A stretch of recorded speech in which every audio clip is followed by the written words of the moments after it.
Hello, this is Hindu. Welcome to Telugu Popular Channel.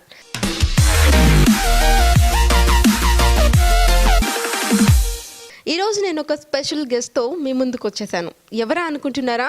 Movie title announce అయినప్పటి నుంచి ఇప్పటి వరకు కూడా ఒక ప్రపంచం సృష్టిస్తున్న వంగవీటి. సో వంగవీటిలో one of the hero Devineni Murali character చేసిన వంశీ చాగంటి గారు మనతో పాటు ఉన్నారు. ఆయనతో మాట్లాడుతూ బోల్డ్ అనే విషయాన్ని మనం కూడా తెలుసుకుందాం. హలో వంశీ గారు. ఫస్ట్ ఆఫ్ ఆల్ కంగ్రాచులేషన్స్ అండి, వంగవీటి మూవీ సక్సెస్ అయింది. సో ఎలా ఫీల్ అవుతున్నారు? బాగుందండి, సక్సెస్ని ఎంజాయ్ చేస్తున్నా. సో మొన్నటి వరకు చాలా టెన్షన్గా ఉండుంటారు కదా? అంటే టెన్షన్ అంటే ఫిల్మ్ అవుట్పుట్ బాగానే ఉంటుంది, క్యారెక్టర్ బాగానే వచ్చింది అన్నది ఓకే, కానీ నన్ను నేను చూసుకోవాలని ఆరాటం కొంచెం ఎక్కువ ఉంది. అండ్ ఆడియన్స్ రెస్పాన్స్ ఎలా ఉంటుంది అన్నది I was waiting for that అనమాట. సో ఇప్పుడు టోటల్లీ ఫుల్ హ్యాపీ, కన్ఫ్యూజన్ అంతా పోయి ఫుల్ ఎంజాయ్ చేస్తున్నారు. అబ్సల్యూట్లీ అండి, I'm very happy. Okay Vamsi garu, and ఈ మూవీలో అసలు మిమ్మల్ని చూస్తే చాలా సైలెంట్గా, చాలా క్యూట్గా అలా కనిపిస్తారు. కానీ అసలు ఆ మూవీలో మీ క్యారెక్టర్ చూసినప్పుడు అసలు వంశీ గారా అని మేమందరం ఆశ్చర్యపోయాం. సో ఎలాంటి మీరు అవుట్పుట్ ఇవ్వడానికి ఎలాంటి కష్టాన్ని ఫేస్ చేశారు? కష్టం కాదండి, హోంవర్క్ చేశా బేసిక్గా. అండ్ అంటే మీరనే కాదు, చాలామంది అంటున్నారు బయట చాలా సాఫ్ట్గా కనబడతావు, ఫిల్మ్లో వైలెంట్గా ఉన్నావు అని. నాకు నిజంగా అంత డిఫరెన్స్ తెలియదండి. నేను చాలా కంఫర్టబుల్గా ప్లే చేశాను మురళీ క్యారెక్టర్. కాకపోతే ఇది ఆల్రెడీ ఒక నిజ జీవిత పాత్ర కాబట్టి కొంత హోంవర్క్ చేయడం జరిగింది. ఆయన మీద ఎక్కువ అంటే ఫొటోస్ లేవు, వీడియోస్ చాలా తక్కువ, ఒక ర్యాలీ వీడియో తప్ప ఇంకేం ఎక్కువ ఇంటర్నెట్లో కూడా లేదు. సో ఆ ఉన్నదాని నుంచి మ్యాక్సిమం మురళీగా నేను మారటానికి హోంవర్క్ చేశాను అంతే.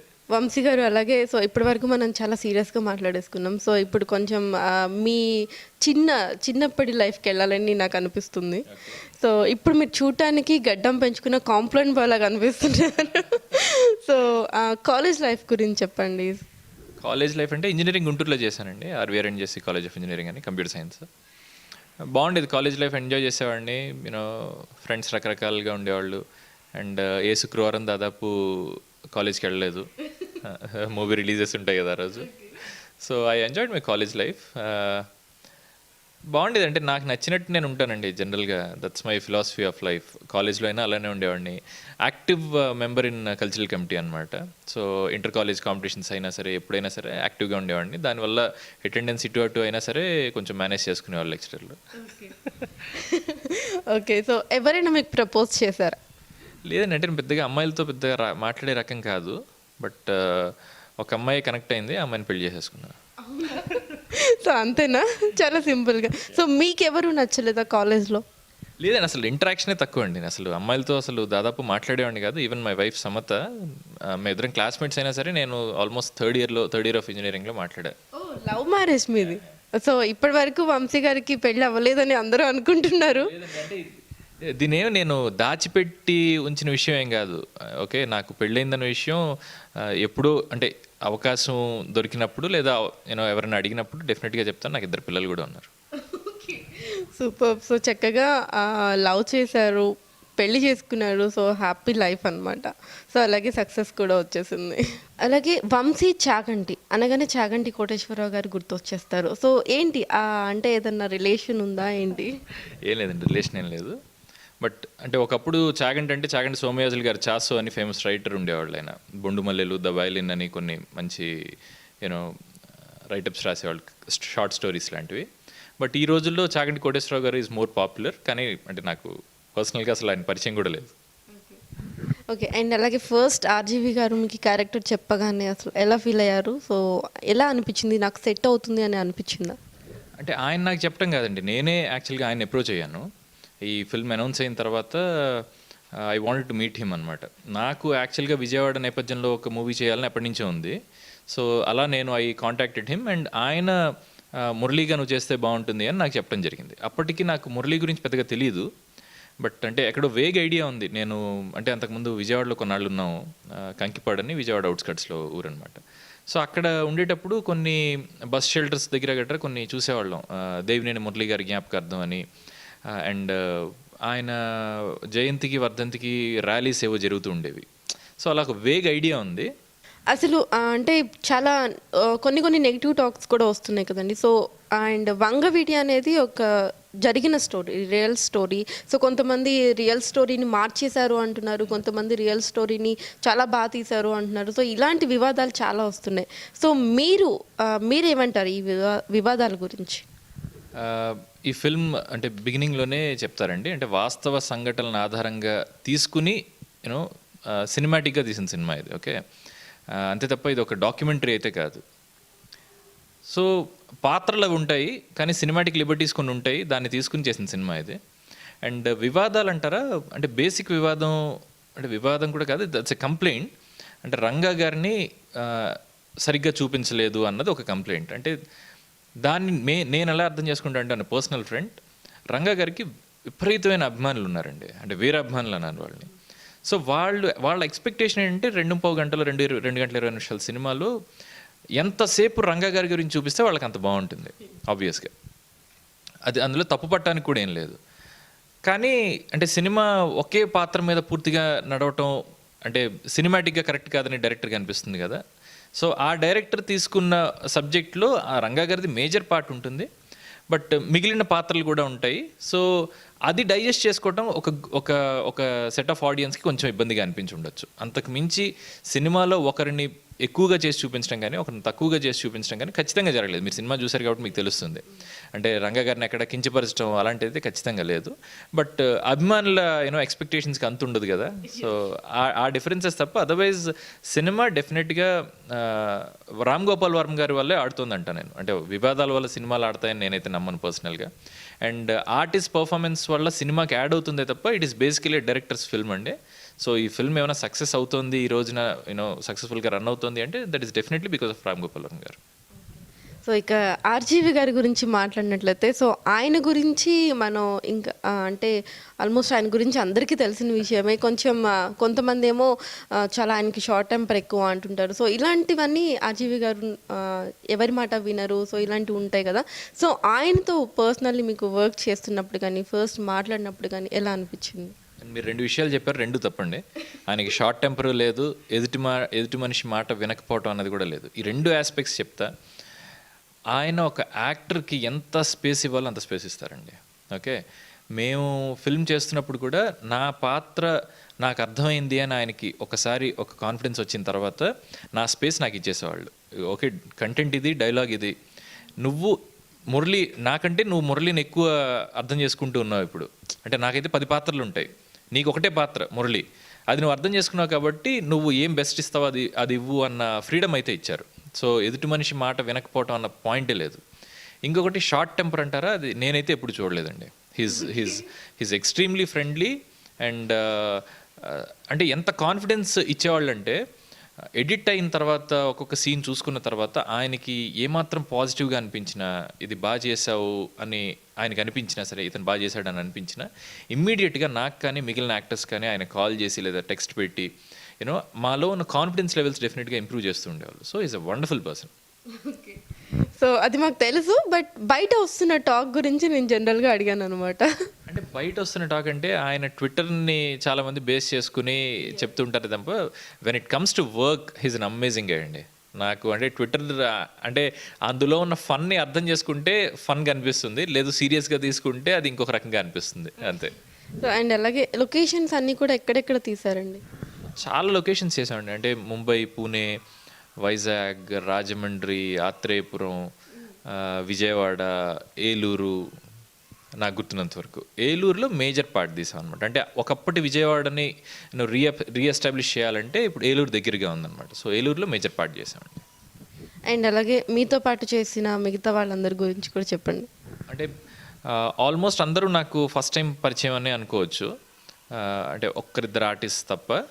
But everybody is wonderful performer అండి. అంటే ఆయన సెలెక్ట్ చేసుకోవటం బేసిక్గా ఒక లుక్ లైక్ లాగా ఉండటం అన్న బేసిస్ మీద సెలెక్ట్ చేసుకున్నా సరే everybody is an wonderful artist. ఈరోజు అంటే మురళి అనే కాదు, నెహ్రూ గారి లాగా నెహ్రూ కనబడటానికి లేదా పర్ఫామ్ చేయడానికి కానీ, రంగా రాధాగా శాండీ చేయటం కానీ, తర్వాత గాంధీగా కౌటిల్యాన్ని చేయటం కానీ, వీళ్ళందరూ కూడా ఆ పాత్రలకి ఖచ్చితంగా న్యాయం చేశారని అనుకోవాలి. లేకపోతే ఇలాంటి ఒక సినిమాని క్యారీ చేయడం చాలా కష్టం అండి. అంటే ఎస్టాబ్లిష్డ్ యాక్టర్స్ అయితే వాళ్ళకి ఆల్రెడీ ఒక చరిస్మా ఉంటుంది కాబట్టి దాని నుంచి క్యారీ చేస్తారు. రక్త చరిత్ర లాంటి ఫిల్మ్ తీసుకుంటే సూర్య, వివేక్ ఒబెరాయ్ లాంటి యాక్టర్స్ చేశారు. బట్ ఇలాంటి ఫిల్మ్కి చాలా తక్కువ ఎక్స్పీరియన్స్ ఉన్న యాక్టర్స్ని తీసుకున్నా సరే ఈరోజు ఫిల్మ్ ఆయన అనుకున్నట్టుగా రావడానికి మాత్రం డెఫినెట్గా artist you know major role play చేశారని అనుకుంటున్నాను నేను. ఓకే అండి. అండ్ అలాగే మీ ఫ్యామిలీ సపోర్ట్ ఎలా ఉంటుంది మీకు?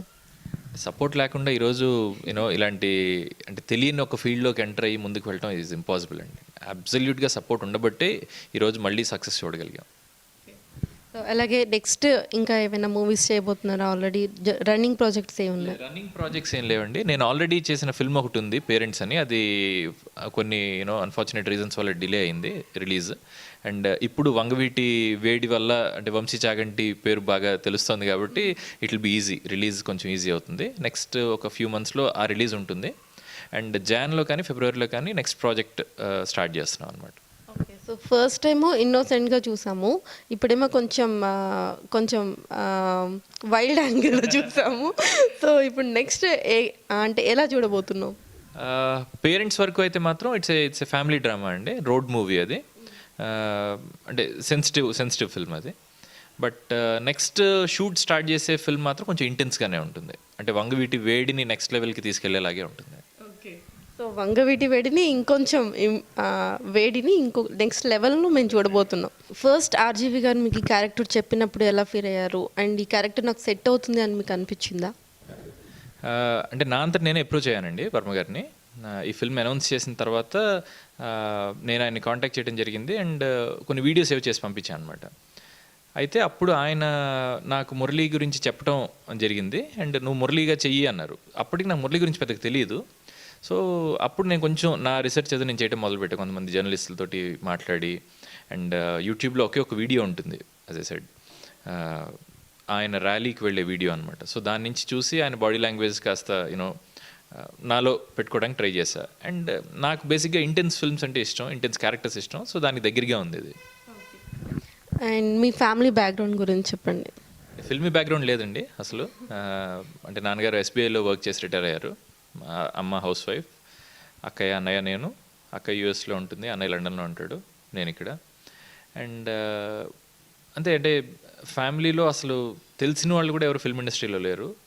బట్ చిన్నప్పటి నుంచి నాకు అంటే స్టేజ్ కొంచెం అలవాటు అనమాట. అంటే ఫ్యాన్సీ డ్రెస్ కాంపిటీషన్స్ కానీ మోనో యాక్షన్స్ కానీ చిన్నప్పుడు బాగా చేస్తూ ఉండేవాడిని. అలా సంహౌ ఒక ఏజ్ వచ్చిన తర్వాత కొంచెం సీరియస్గా ఫిల్మ్స్లోకి ఎంటర్ అవ్వాలి అని అనిపించింది అనమాట. అంటే బ్యాక్గ్రౌండ్ లేదు కాబట్టి ఆబ్వియస్గా కొంచెం కష్టం అవుతుంది. బట్ సంహౌ మా టీవీలో ఒక కాంపిటీషన్ ఒకటి జరిగింది అప్పుడు, ఆంధ్ర ఐడల్ అని. అందులో యాక్టింగ్ కేటగిరీ విన్ అయ్యా నేను. కాన్ఫిడెన్స్ కొంచెం ఇచ్చింది అది. అండ్ ఆ తర్వాత హ్యాపీ డేస్ ఆడిషన్స్ జరగటం, హ్యాపీ డేస్లో సెలెక్ట్ అవ్వటం, you know the rest is history. అసలు హ్యాపీ డేస్లో ఎలా అవకాశం వచ్చింది? అంటే ఎవరు మిమ్మల్ని కాల్ చేశారు? కాల్ ఏం లేదండి, it's an open audition.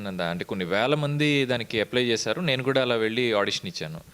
So audition ఇచ్చాను, ఒక 1-2 లెవెల్స్ ఏవో జరిగినట్టున్నాయి. ఆ తర్వాత ఫైనల్గా యూనో వి వర్ సెలెక్టెడ్, అంతే. It's just regular process of auditions అండి, అంతే. సో ఇక వంగవీటికి వచ్చినట్లయితే చాలా కాంట్రవర్సీలు నడుస్తూ ఉన్నాయి. సో అటు ఒకవైపు పాజిటివ్ ఉంది, ఒకవైపు నెగిటివ్ ఉంది. సో దాన్ని మీరు ఎలా తీసుకుంటున్నారు? యాజ్ అన్ యాక్టర్ నాకు నిజంగా వాటి కొంచెం దూరంగా ఉంటేనే బెటర్ అనిపిస్తుందండి. ఓకే, అంటే నేను ఫిల్మ్ ప్రొడ్యూసర్ కాదు, డైరెక్టర్ కాదు. అంటే అది that's their trouble or their worry if it is worry. నా వరకు ఒక యాక్టర్గా నాకు దేవినేని మురళి అన్న ఒక క్యారెక్టర్ ఇచ్చారు. దాన్ని నేను ఎంతవరకు న్యాయం చేశాను, దానికి ఎంత న్యాయం చేశాను, ఆడియన్స్ దాన్ని ఎలా ఎంజాయ్ చేస్తున్నారు, నా director is he happy with my performance or not, అంతవరకు ఐఎమ్ కన్సర్న్డ్, అంతే. సో పబ్లిక్ నుంచి కానీ మీ ఫ్రెండ్స్ నుంచి కానీ ఎలాంటి కాంప్లిమెంట్స్ లేకపోతే ఇంకేమైనా సజెషన్స్ ఎలాంటివైనా అందుకున్నారా? సజెషన్స్ నిజంగా ఎక్కువ ఇవ్వలేదండి, దేవుడి దయ వల్ల. అంటే everybody is happy with Devineni Murali అనమాట. నిన్న నైట్ ఒక ఆయన ఫోన్ చేశారు. అంటే is a friend of mine but also film ఇండస్ట్రీలో ఉన్న వ్యక్తి. వంశీ, ఒక ఫిల్మ్లో నా ఫ్రెండ్ ఒకతను ఒక చెంపదెబ్బ ఏదో తింటాడు, అయ్యో నా ఫ్రెండ్ని కొట్టారే అని నేను కొంచెం బాధపడ్డాను.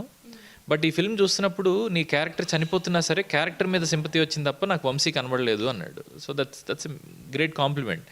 అంటే వంశీ కనబడటం లేదు, దేవినేని మురళి కనిపిస్తున్నాడు అన్నది దట్స్ హిజ్ ఇంటెన్షన్. సో అలాంటివి ఆల్మోస్ట్ ప్రతి ఒక్కరి దగ్గర నుంచి అలానే ఉందండి, మురళియే కనిపించాడు వాళ్ళకి.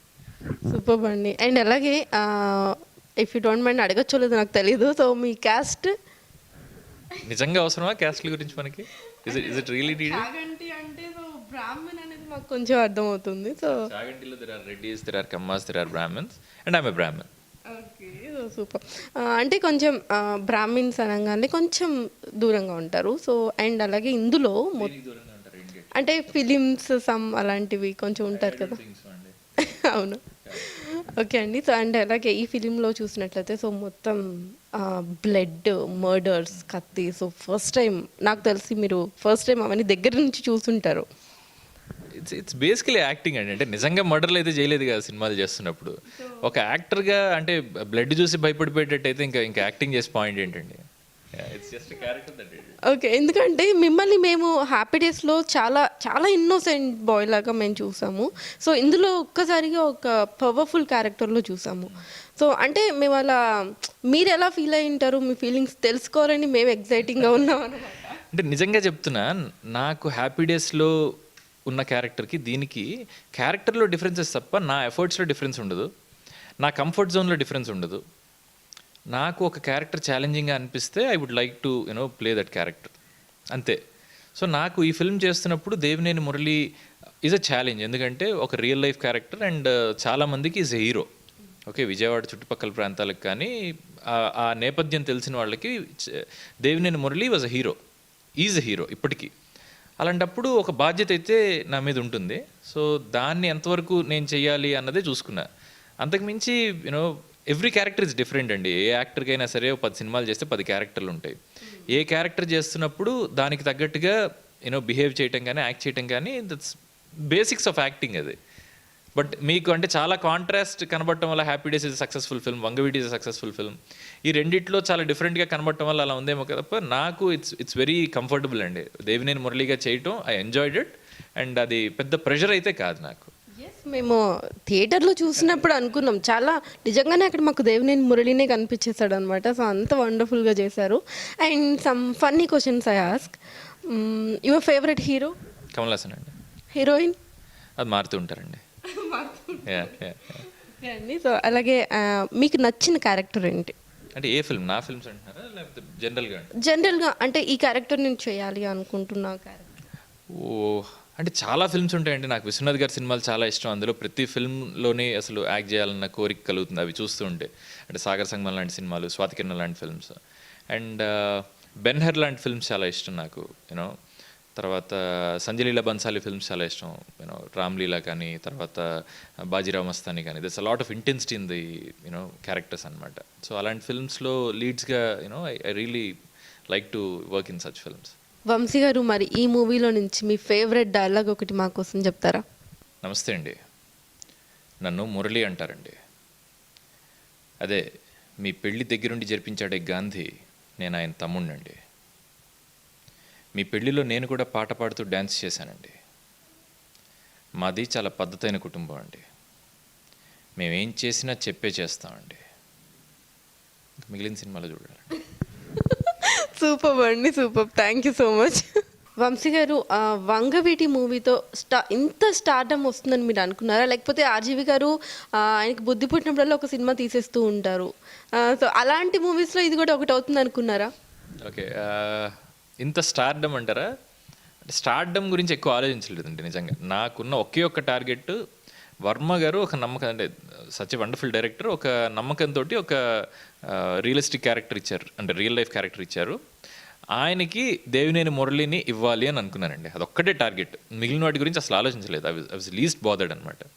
సో అది అయిపోయాక మీరు యువర్ సెకండ్ క్వశ్చన్, 100 సినిమాల్లో ఒకటి బుద్ధి పుట్టినప్పుడు అలా తీస్తూ ఉంటారు అన్నది, అంటే అలా అనలేను. కానీ ఆయన ఎంత ఫిల్మ్ లవర్ అంటే ఆయనకి వచ్చిన ప్రతి ఐడియాని సినిమాగా చేయాలని అనుకుంటారు.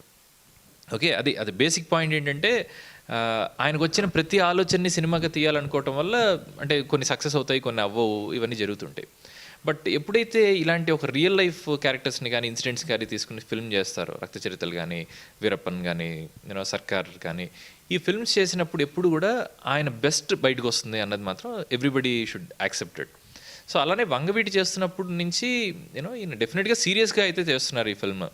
ఏదో అంటే పచ్చిగా చెప్పాలంటే ఐస్ క్రీమ్ చేస్తున్న సినిమా కాదు, ఐస్ క్రీమ్ 2 లాంటి ఫిల్మ్స్ కాదు అని అయితే అనిపించింది. బట్ షూట్ ప్రోగ్రెస్ అవుతున్న కొద్దీ కూడా ఎంత లెవెల్ ఆఫ్ డీటెయిల్లో ఆయన వర్క్ చేస్తున్నారు, ఎంత కీన్గా ఉన్నారు అన్నది అర్థమైంది. అంటే మధ్యలో ఇంటరాక్షన్స్ కూడా ఆయన స్క్రిప్ట్ పంపించి నీకేమైనా కన్సర్న్స్ ఉన్నాయా స్క్రిప్ట్ మీద నాకు మళ్ళీ మెయిల్ చేయి, వాటి మీద will have discussion on that.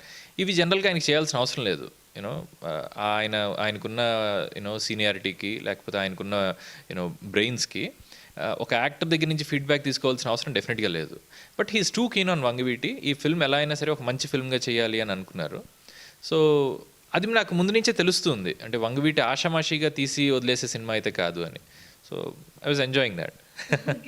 So మీరు అనుకున్నట్లుగానే ఇంత పెద్ద స్టార్డమ్ వచ్చింది, మూవీ కూడా ఇంత హిట్ అయింది. స్టార్డమ్ గురించి నేను పెద్దగా ఆలోచించలేదండి, అది వచ్చేది వస్తుంది. క్యారెక్టర్ సరిగ్గా చేస్తే ఏ ఫిల్మ్కైనా రావాల్సిన అప్లాజ్ వస్తుంది అనుకుంటా నేను, అంతే. వంశీ గారు, నేను మీకు అప్పటి నుంచి చెప్తూనే ఉన్నాను చూడటానికి చాలా కాంప్లెంట్ అలా ఉన్నారు అని. సో లవ్ గురించి అడిగితే ఆల్రెడీ కనెక్ట్ అయ్యారు, పెళ్లి చేసుకున్నారు, హ్యాపీ. సో అలాగే ఫైటింగ్స్ గట్రా, కాలేజీలో గొడవలు ఇలాంటి వాటిల్లో ఏమన్నా యాక్టివ్గా ఉంటారా? లేదండి, అంటే గొడవలకు వెళ్ళాల్సిన అవసరం ఉండేది కాదు. అంటే కాలేజ్లో చిన్న చిత్తగా కొన్ని గొడవలు అయినా సరే, అంటే నాకు అందరూ ఫ్రెండ్స్ ఉండేవాళ్ళు అనమాట. ఒక 2 గ్రూప్స్ మధ్య గొడవ అయినా సరే వీళ్ళు నా ఫ్రెండ్స్ ఉంటారు, వాళ్ళు నా ఫ్రెండ్స్ ఉంటారు. సో గొడవలు పడేంత అవసరం అయితే పెద్దగా రాలేదు. అండ్ నాకు కొంచెం పేషెన్స్ లెవెల్స్ కాస్త ఎక్కువ అనమాట. ఓకే, సో అంత ఈజీగా ఎవరి మీద టక్కని అంటే నోరు జారటం కానీ చేయటం కానీ చేయలేదు. ఇంకో వంగవీటి మూవీ చేస్తానని జీవి గారు చెప్పారు. సో మరి అందులో మిమ్మల్ని పిలిస్తే మీరు చేస్తారా? It is too early to comment అండి. ఆయన ఏం ఫిల్మ్ చేస్తారో నాకు తెలియదు, అండ్ అప్పటికి నా డేట్స్ ఎలా ఉంటాయో తెలియదు, ఆ స్క్రిప్ట్ ఎలా ఉంటుందో తెలియదు. సో అంటే అవన్నీ ఆ టైం వచ్చినప్పుడు అప్పుడు ఆలోచించుకోవాల్సిన విషయాలండి. వంశీ గారు, మీరు చెప్పారు ఆర్జీవి గారిని మీట్ అయ్యాను, సో ఈ క్యారెక్టర్ చెప్పారు అని. సో మరి ఆయన మీ మీద నమ్మకంతో ఇంత పవర్ఫుల్ క్యారెక్టర్ని మీకు ఇచ్చారు. సో మరి ఆ యాక్టింగ్ చేస్తున్నప్పుడు కానీ, షూటింగ్ జరుగుతున్నప్పుడు కానీ, సో ఆర్జీవి గారి నుంచి వంశీ చాలా బాగా చేసావు అని ఇలాంటి కాంప్లిమెంట్స్ ఏమైనా అందుకున్నారు? అంటే కాంప్లిమెంట్స్ అని నేను తీసుకోలేదు, ఫీడ్బ్యాక్ అనుకున్నాను అండి. ప్రతి సీన్ ఎడిట్ అయిన తర్వాత డెఫినెట్గా ఒక వాట్సాప్ మెసేజో లేదా కాల్లో వచ్చేదన్నమాట.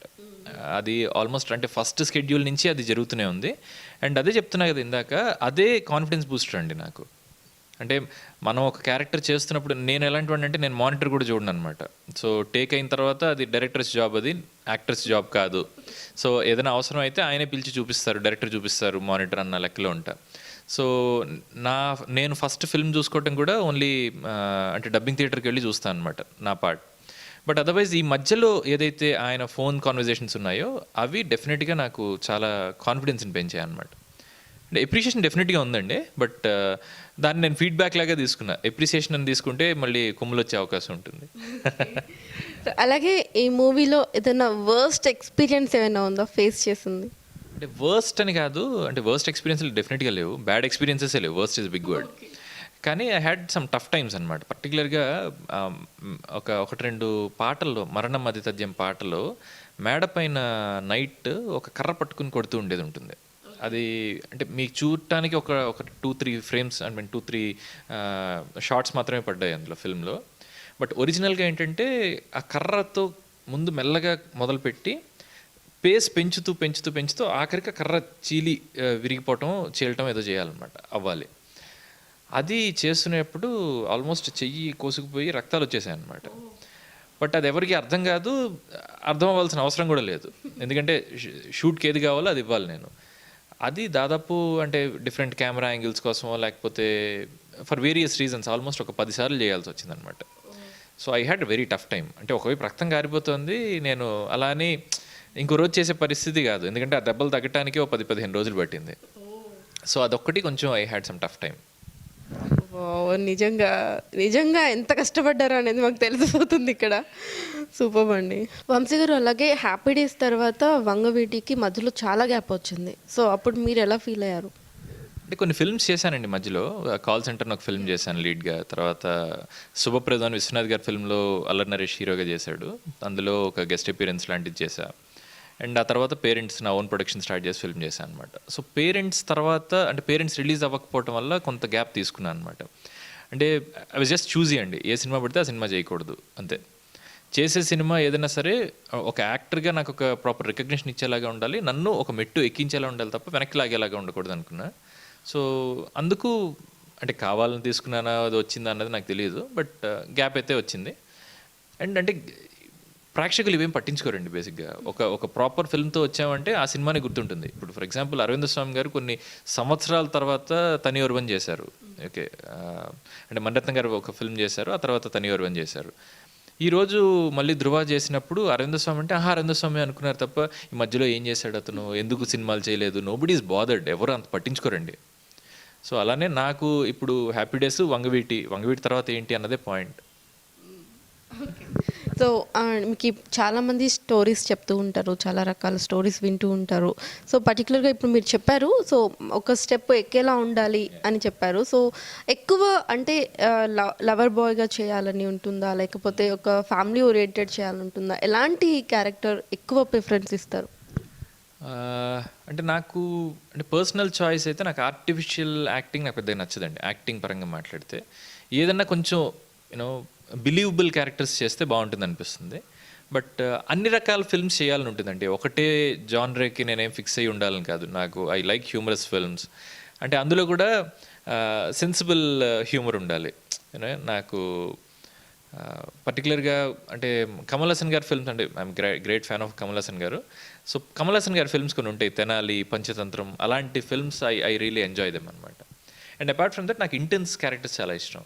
ఓకే, అందుకే బెన్హర్ లాంటి ఫిల్మ్స్ చెప్తున్నా, పర్సూట్ ఆఫ్ హ్యాపీనెస్ అన్న ఒక film, there all very close to my heart అనమాట. సో అలాంటి ఫిల్మ్స్ చేయాలి, ఇంటెన్స్ క్యారెక్టర్స్ చేయాలని బాగా ఉంటుంది. సో వంగవీటి ఆ ప్లాట్ఫామ్ ఇచ్చింది కాబట్టి, అంటే ఒక hot headed angry young man లాగా దేవినేని మురళి క్యారెక్టర్ ఉంది కాబట్టి నెక్స్ట్ ఫిల్మ్ ఏమన్నా నేను ఆ యాంగ్రీ యంగ్ మ్యాన్ లా చేసినా సరే చూడటం కొంచెం బిలీవబుల్గా ఉంటుంది. So I think intense films ఎక్కువ చేస్తానేమో అనిపిస్తుంది. అలాగే Vangaveeti movies shooting starting day నుంచి ఎండింగ్ డే వరకు మీకు బాగా గుర్తుండిపోయిన మెమరీ ఏంటండి? కొంచెం కష్టమే ఆన్సర్ చేయటం ఇది. బట్ అంటే షూట్ చేస్తున్నప్పుడు నాకు అంటే నేను ఒకటి రియలైజ్ అయ్యానండి ఈ ఫిల్మ్ చేస్తున్నప్పుడు. అంటే ఒక ఫిల్మ్ సక్సెస్ రిలీజ్ అయిన తర్వాత కాదండి సక్సెస్. మనం షూట్ చేస్తున్నప్పుడు ఆ డే టు డే లైఫ్ ఉంటుంది కదా, ఆ వర్క్ని ఎంజాయ్ చేయటం నేను ఎక్కువగా ఫీల్ అయ్యాను ఈ ఫిల్మ్కి పర్టికులర్గా. ఒక్కొక్క సీన్ చేస్తున్నప్పుడు చిన్న చిన్న ఫీడ్బ్యాక్సే ఉంటాయన్నమాట. అంటే ఆ లైట్ మ్యాన్ ఏదో భయ్యా బాగుంది భయ్యా అని అంటాం, ఇలాంటివి చిన్న చిన్నవి అయ్యి ఉండొచ్చు కానీ అవి గ్రేట్ మోరల్ బూస్టర్స్ అనమాట మనకి. అంటే కాన్ఫిడెన్స్ లెవెల్స్ పెరగడానికి ఇప్పుడు వర్మ గారు ఫోన్ చేసి చెప్పడం ఎలా అయితే చెప్తున్నాను నేను, అలా ఆ షూట్ జరుగుతున్నప్పుడు ఆ చుట్టుపక్కల ఉన్న వాళ్ళ రియాక్షన్స్ ఏవైతే ఉంటాయో వాటిని ఎంజాయ్ చేయడం మొదలుపెట్టాను అనమాట. సో అలాంటి ఆస్పెక్ట్స్ చాలా ఎక్కువ ఉన్నాయి. అండ్ పర్టికులర్గా ఒక కాన్వర్జేషన్, ఆ టెలిఫోనిక్ కాన్వర్జేషన్ జరిగిన ఒక సీన్ కానీ, లేదా ఇంటర్వెల్ ఇమ్మీడియట్గా వచ్చే సీక్వెన్స్ కానీ, అంటే అడ్వకేట్ వచ్చి నాతోటి నెహ్రూతోటి మాట్లాడే సీక్వెన్సెస్, అవి నేను పర్సనల్గా చాలా ఎంజాయ్ చేశాను అనమాట. అంటే I was waiting for those scenes. ఆ సీన్స్ ఎప్పుడు షూట్ చేస్తారో, ఎప్పుడు పర్ఫామ్ చేద్దామన్నా ఒక ఆకలితో ఉన్నా. సో అవి చేసినప్పుడు నిజంగా దే ఆర్ వండర్ఫుల్ డేస్, మంచి మెమరీస్ అవి. సూపర్ వంశీ గారు. ఇలాగే మీరు ఇంకా మేము ఇలాంటి కొంచెం ఇంట్రెస్టింగ్ క్యారెక్టర్స్తో మిమ్మల్ని చూడాలని మేము కూడా చాలా ఎదురు చూస్తున్నాము. సో ఇంకా ఇలాగే మా ముందుకు మీరు రావాలి. సో మేము ఇలాగే చూడాలి, ఇలాగే ఇంటర్వ్యూ చేయాలి. Thank you so much Vamsi garu. So Vangaveeti movie గురించి ఇన్ని విశేషాలని మాతో షేర్ చేసుకున్నందుకు thank you so much. Thank you so much అండి, my pleasure. Hi, this is Vamsi Chaganti. Telugu పాపులర్కి సబ్స్క్రైబ్ చేయండి.